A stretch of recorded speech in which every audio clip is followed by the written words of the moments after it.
I will say, and I think I'm speaking to like my younger self too when I say this, is that don't ever count yourself out because you're not naturally talented or you didn't grow up running, because I never grew up running.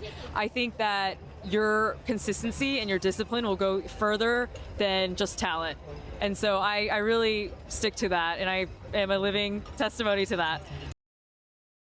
Hi, I'm Grace Hilson, and I'm from Jersey City in New Jersey. Great, and how does it feel to be in Boston for the Boston Marathon this weekend? Oh, exhilarating. It's my first Boston, so... People are happy for yes. you. First Boston, so I'm just seeing it from being on the other side, being a spectator, years ago, and seeing it from this lens has been so much fun. Wow, cool, and I can see you've got the jacket, probably one of the best Boston jackets in years. The best. So you should be proud, and you should also be proud that you've got here. How did you qualify and get into this race? Yeah, so I qualified at the New York City Marathon in 2024. It was my second New York City, and it was just an epic day. Wow, and what time did you get in New York City? Because that's not the fastest of courses. It is not the fastest. It is probably one of the hardest, but I think the most rewarding in that way. I got a 3:16. 15 Okay. to the seconds. So New York is challenging because it has some hills. Of course, Boston is famous for it as well. You have Heartbreak Hill, but it sounds like you have some talent with the hills if you did so well in New York. Would you have any advice or tips for runners who want to take the challenge on these hilly courses? Yeah, I would say a lot of hill work, a lot of hill repeats. Thankfully, I do live in the New York City area, so just running Central Park over and over, Harlem Hill, Cat Hill, all the hills helps. Now, if you're in a flat area, I would say even treadmill. For this build, I actually did a lot of hill repeats on the treadmill, going downhill, uphill, back and forth. So lots of hill repeats. Lots of hill. You've got to put the work in. I think I'm ready. Cool. And in terms of the training, how has it gone for Boston? Are you well prepared for Monday? I am. I would say I am. I know the work is done, really. There's nothing else, no more fitness to gain. And I feel really good. I'm carb loading now, so we're almost at the end. Good news, and I think the conditions are supposed to be pretty good for running on Monday, so maybe a few records there. And yeah, would you be going for a PB, or what sort of pace are you going for on Monday? I'm going to be strategic on this one. I know that they say that this is a strategic course. As they say, going to be conservative in the beginning. And I am aiming for a PB, but I also want to have fun, and that's a goal in and of itself. Yeah, exactly. And see how you feel when you get to the last hill, and then if you're feeling good, then it could be on. Exactly. And was this your first time trying to qualify for Boston, or had you tried before? I have tried before. I actually qualified on the second marathon that I've done, but I missed the cutoff.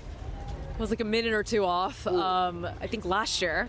But I'm actually really happy it worked that way, because one, it humbled me for sure to just keep going back, and it lit a fire under me, and I was like, I'm gonna come back and do it, and did it in New York City.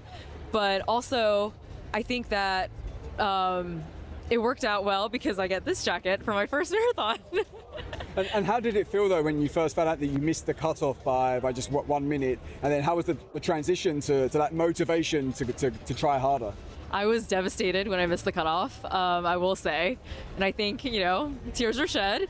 But at the end of the day, I think it really inspired me. I think it made me realize that there's always going to be goals you're going to just keep on pushing and keep on wanting to attain. And I think that none of that ever truly ends, right? Like, you reach one goal and you want the next and the next. And that's kind of what's beautiful about this journey, is that there's no end to it, but yet you can still kind of set the standards, the boundaries of where you want to go. And as long as you can, keep your head on straight and not get so swayed by the numbers, and also enjoy all of it at the end, enjoy all of it, then I think, that's the rewarding part of it. For sure, but at the end of the day, it's just another race to qualify for. What do you think it is about Boston Marathon that makes it so special for people? Why does everyone want to run Boston?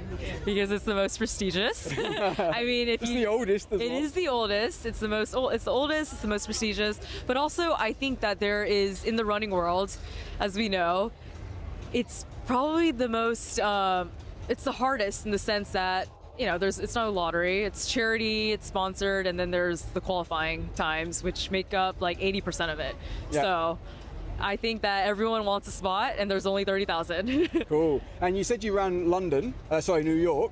How many majors have you ran altogether, and how many marathons have you ran so far? This will be my 9th marathon, so I've ran 8 so far.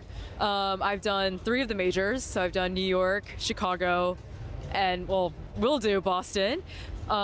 Chicago I did twice. New York I'm going to do 3 times. So Wow. I'm repeating a lot of the US ones. You're ticking off the USA a few times. And then do you plan to head to Europe, to Asia, maybe one day to Australia? Do you plan to do the other majors? Yeah, that's the plan. Tackle the US ones first and then head overseas. I'd love to do the rest. I'd love to do Berlin, London, Tokyo. I don't know about Sydney. Yeah. It is a little far. So far. Maybe the 6th It's a is where I'll beautiful cap place. it. It's a great place, but it's a holiday, right? It's a vacation. Yeah, it will have to be a holiday. But So you obviously have a lot of experience running marathons. When did you get into running? How and why did you get into running? Yeah, I started running. Actually, let me backtrack further. So I've always been an athlete growing up. I've played like 6, 7 sports, but didn't run. And I would just run for reasons that I wasn't really proud of, just unhealthy reasons. But it kind of shifted during the pandemic, as we all kind of drifted towards the long distance running. And that's when I realized, I was like, this is something that I could challenge myself with. And I think everyone kind of had the same thought. So I ran my first marathon in 2022. And since then, it's been a lot of marathons, halves, any distance really. Okay, but would you say the other sports that you did growing up, has that helped you transition to running and your performance in running? I think so. And I think like when you're an athlete, you kind of have that athletic like mindset of, you learn to figure out how to discipline yourself or like figure out your schedule, like training wise. And I think that really played a role, I will say, because I know that a lot of people have struggled in the training areas of just being disciplined. But I think sports help, my previous sports have helped with running. Yep. Also, you're right, being disciplined is so important in training. We can't always rely on motivation. What can also help with discipline is a coach. Have you ever had a coach before in running? I like this question because I haven't asked this. No, I actually don't have a coach, and I haven't had a coach, but I am self-coached. I do have a coach. I like to call myself my coach, and I really prefer it that way because I'm really learning a lot being the coach, but also the student. Yep. So it's kind of like, I'm always going to be learning, and what better way to do it by learning through myself? Absolutely. And also in this world today, we have AI. There's lots of like AI coaching and AI apps. Even though you haven't had a coach so far, what do you think would be more beneficial for someone? A human coach or AI and an app? And why? Okay. I've seen the AI apps, for sure, and I think it's helpful for guidance. I don't think it could ever replace a coach, and I say that because a coach isn't just someone who prescribes you the training plans and stuff. I think the coach is someone who walks you through in the sense that every body is different, and literally bodies are different, and I think you have to tailor it towards a different individual. And so when it comes to coaching, I think it's really figuring out each person. And I don't think AI can ever replace emotions and feelings, and it won't ever. Yep, no, totally agree. And I've seen that you have a very large following on social media, on Instagram. When did you first realize that you had something to offer people? I've always loved storytelling growing up. And I think that naturally what's happened is I just like to share either my stories or others or just things, I'm thinking. And I think other people have kind of gravitated towards hearing more of that. And I think that kind of picked up the following in that way. And it's been really fun, connecting with other people who maybe have similar instances, similar grief stories or trauma or pain. And I think that's the beauty of it, is that it just connects you. And I think that's what I love most about it. Yeah, absolutely. And so there's a lot of people that's consuming your content. But do you personally have any favorite content creators or running influencers? I actually don't really scroll that much. I will say, like, I don't really spend too much time looking. I just kind of am posting and I'm off of it. So I wouldn't say I have a favorite, but I'm supportive of friends here and there. And it's interesting, as someone who is on social media, I prefer to not be on it so much. Yep, so let me ask you a provocative question then. Would you say running influencers are net positive or net negative on running, and why?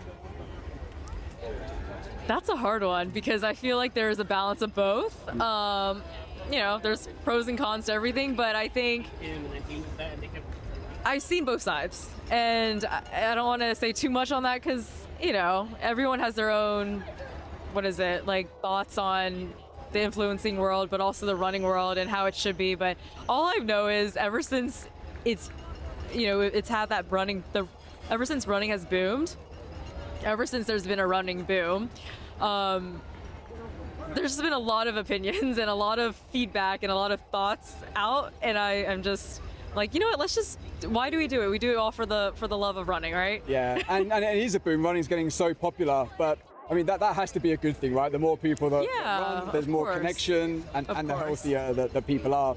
But there's lots of people that would love to be in your shoes and run Boston. What advice would you have for runners who are not quite at the level yet to qualify, but they want to get there, they want to try? What advice would you have for them to keep going and finally qualify like you did? I will say, and I think I'm speaking to like my younger self too when I say this, is that don't ever count yourself out because you're not naturally talented or you didn't grow up running, because I never grew up running. I think that your consistency and your discipline will go further than just talent. And so I really stick to that, and I am a living testimony to that.